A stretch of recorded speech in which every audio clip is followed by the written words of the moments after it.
Hello guys, welcome back to my channel. Welcome to finance market. Guys, Vodafone Idea limited के अंदर हम लोगों को गिरावट क्यों देखने को मिली, उसके पीछे क्या कारण हो सकते हैं। देखिए, किसी भी स्टॉक को गिराने या चढ़ाने के लिए कोई सिंगल स्पेसिफिक कारण कभी हो भी सकता है, कभी नहीं भी हो सकता है। हो सकता है कि उसको गिराने के लिए या चढ़ाने के लिए मल्टीपल फैक्टर्स एक साथ काम कर रहे हों, जिसकी वजह से ऐसा देखने को हम लोगों को मिलता है। वोडा आइडिया के अंदर लास्ट के 2 दिन में हम लोगों को काफ़ी तेज़ी देखने को मिली थी और ऐसा लग रहा था कि 10 के लेवल को नहीं तोड़ेगा, नीचे की तरफ नहीं आएगा, लेकिन आज ऐसा हो गया। क्या कारण हो सकते हैं, उनमें से एक फैक्टर मैं आप लोगों के साथ इस वीडियो में डिस्कस करूंगा। लेकिन सबसे पहले हम लोग आज के दिन के कारोबार की सिचुएशन को देख लेते हैं। आज 25 ऑफ नवंबर 2020 को 10.30 के ऊपर ओपन होता है एंड वहाँ से 9.65 का लो एंड 10.35 का हाई बनाता है। लोअर सर्किट एंड लगा था 9.25 का, अपर सर्किट एंड 11.25 का लगा था। 9.70 के ऊपर क्लोज होते हुए टोटल आज वॉल्यूम ट्रेड हुआ है एनएससी के ऊपर 444.9 बिलियन, यानी तकरीबन 445 मिलियन, 44 करोड़ 49 लाख 60,297। बीएससी के ऊपर 11 करोड़ 63 लाख 37,076। अब मार्केट कैप देखें तो 27,873.33 करोड़ है और 23.46% के आसपास की डिलीवरी उठाई गई है। तो ईयर टिल डेट के हम लोग रिटर्न परसेंटेज को चलिए देख लेते हैं। ईयर टिल डेट में वोडा आइडिया ने रिटर्न परसेंट दिया है 57.72% का। अब हम लोगों को इसके टेक्निकल कुछ पॉइंट्स के ऊपर थोड़ा सा नज़र बना के रखना होगा, जैसे कि पहले तो रेजिस्टेंस और सपोर्ट आपको पता होना चाहिए। वोडा आइडिया के केस में ऊपर की तरफ रेजिस्टेंस लेवल्स 3 पॉइंट पे रखे गए हैं, 10.62 और 10.98, और उसके ऊपर 11.22 का सपोर्ट लेवल इसको 10.02, जो कि ऑब्वियसली बेकार हो चुका है। 9.78 उसको भी ब्रेक कर चुका है। 9.42 का तीसरा सपोर्ट लेवल, जिसके ऊपर हम लोगों को हो सकता है कुछ इसके अंदर करेक्शन देखने को मिले। 9.42 से रिवर्सल स्टार्ट हो सकता है। अब बात करते हैं उस पॉइंट की, तो किसकी वजह से ऐसा हम लोगों को देखने को मिला। देखिए, यहाँ पे बात कुछ ऐसी है, आपको पता भी होगा कि जो पेटीएम है जून के महीने में, इसी साल जून के महीने में उसकी एक पेरेंट कंपनी है 197 कम्युनिकेशन लिमिटेड, उसने एक तरीके से कंप्लेन करी थी। कंप्लेन क्यों किया था? कंप्लेन इसलिए किया था, दिल्ली हाई कोर्ट में ये प्ली फाइल किया था, ये बोलते हुए कि वोडा आइडिया और जितने भी ऑपरेटर्स हैं, इनके जो नेटवर्क हैं, इन नेटवर्क्स को यूज़ करते हैं फ्रॉडुलेंस, और फ्रॉडुलेंस को एक कंट्रोल नहीं कर रहे हैं, जिसकी वजह से पेटीएम के जो कस्टमर्स हैं उनको ड्यूप किया जा रहा है, उनके साथ धोखाधड़ी की जा रही है, ताकि उनके क्रेडेंशियल्स को चुरा करके उनके साथ लूटा जा रहा है, लूट हो रही है। तो हालांकि इस बात के ऊपर जो है ट्राई ने सीरियस कदम नहीं उठाए थे, लेकिन इस बार ऐसा नहीं है। इस बार वोडा आइडिया ही नहीं बल्कि बीएसएनएल, एयरटेल, जियो और और भी जितने ऑपरेटर्स हैं, जैसे कि और ऑपरेटर्स में आपको नाम बता देता हूँ, जैसे कि आप यहाँ देखें तो टाटा टेली सर्विसेज है, क्वाड्रन टेली सर्विसेज है, वीडियोकॉन है, ठीक है, MTNL स्टेट रन महानगर टेलीफोन निगम लिमिटेड, तो महानगर टेलीफोन निगम लिमिटेड, ठीक है, इन सभी के ऊपर जो है पेनल्टी फाइल कर दिया है ट्राई ने। टोटल जो पेनल्टी जो पेनल्टी वैल्यू है वो 35 करोड़ रुपए के है। सिर्फ वोडा के ऊपर नहीं है, ये तीनों के ऊपर मिला करके है।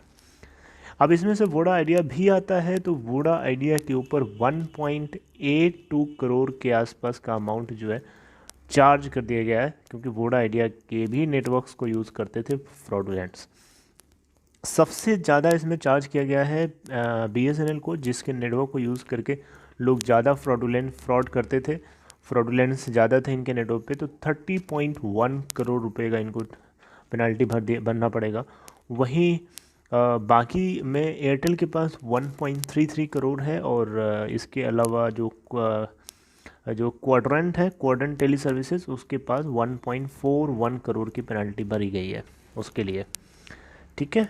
तो यहाँ से ये कुछ पॉइंट्स हैं। आपको पता होगा कि फ़िशिंग के ज़रिए लोग साइबर क्राइम करते हैं, लोगों के लोग मतलब एक अपने आप को एक लेजिटिमेट रिप्रेजेंटेटिव शो करते हैं किसी भी कस्टमर को कि वो उनके बैंक के एम्प्लॉय बोल रहे हैं, उनके लिए या उनके भले के लिए काम कर रहे हैं, तो उससे सेंसिटिव डेटा वो वसूल निकलवा लेते हैं। और जैसे कि क्रेडिट कार्ड क्रेडेंशियल्स हो सकते हैं, बैंकिंग पासवर्ड्स हो सकते हैं, ठीक है, एटीएम पासवर्ड हो सकता है, वगैरह वगैरह। तो यहाँ से इन पॉइंट से सावधानी रखनी चाहिए। यस, ये बात सही है कि ऐसा नहीं होना चाहिए। एक बार मेरे साथ भी ऐसा हुआ था, किसी की कॉल आती है मेरे नंबर पे और बोलता है कि आपके फ़ोन के ऊपर एक पासवर्ड जाएगा, अगर आप पासवर्ड को नहीं बताओगे तो आपका फ़ोन तुरंत 10 मिनट में आगे आने वाले में बंद हो जाएगा। मुझे वो लोग इस तरीके से बताते हैं अपने आप को। ये बेसिकली जियो के प्लेटफॉर्म से मुझे कॉल मिली थी बहुत पहले, तो मैंने वहाँ से समझ गया था कि वो अपना ज़्यादा डिस्क्लोज़ नहीं कर रहा था, तो वहीं से मुझे पता चल गया था कि एक्चुअली में एक फ्रॉडुलेंट ही हो सकता है। मैंने उसे साफ साफ कहा बंद हो जाने दो, मेरी चिंता ना करो, ठीक है। और इसके बाद उसने फ़ोन काट दिया, मैंने भी काट दिया, जाओ। तो yes, this is not good, this should not happen. लेकिन यहाँ पे बेसिकली इन कंपनीज़ को चार्ज कर दिया गया है, ट्राई ने चार्ज कर दिया, तो 1.82 करोड़ है। बाकी सबके सबसे ज़्यादा 60 से 70% जो है पेनल्टी वैल्यू BSNL को भरनी पड़ेगी, जिसकी वैल्यू है 30.10 करोड़।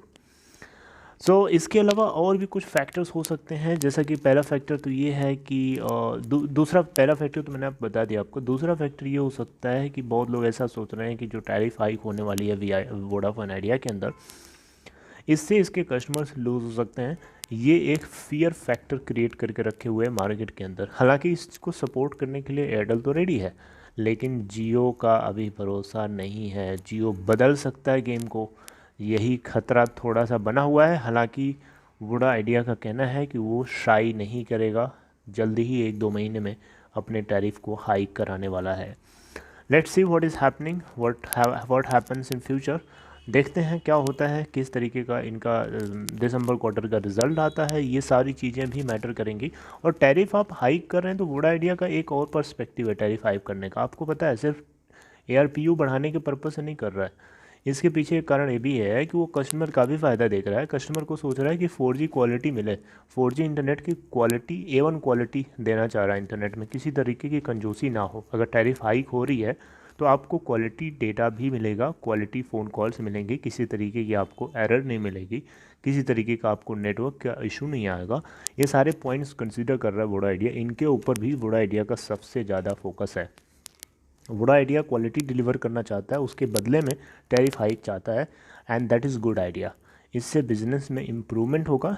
और जितने इन्वेस्टमेंट्स हैं, जैसे कि आपको बताया था मैंने, ओक ट्री इन्वेस्टमेंट है, US बेस्ड फर्म है, फाइनेंशियल फर्म है, तो इसके अंदर 2 से 2.5 बिलियन डॉलर का इन्वेस्टमेंट कर सकती है कुछ कंडीशंस के बेसिस पे। कंडीशन यही थी कि ARPU 119 से बढ़ाना है इनको, 4G क्वालिटी को आपको मेंटेन करना पड़ेगा, और इसके अलावा आपको कस्टमर्स के साथ कस्टमर रिटेंशन बहुत ज़रूरी है। यहाँ पे सब्सक्राइबर्स लूज़ नहीं होने चाहिए।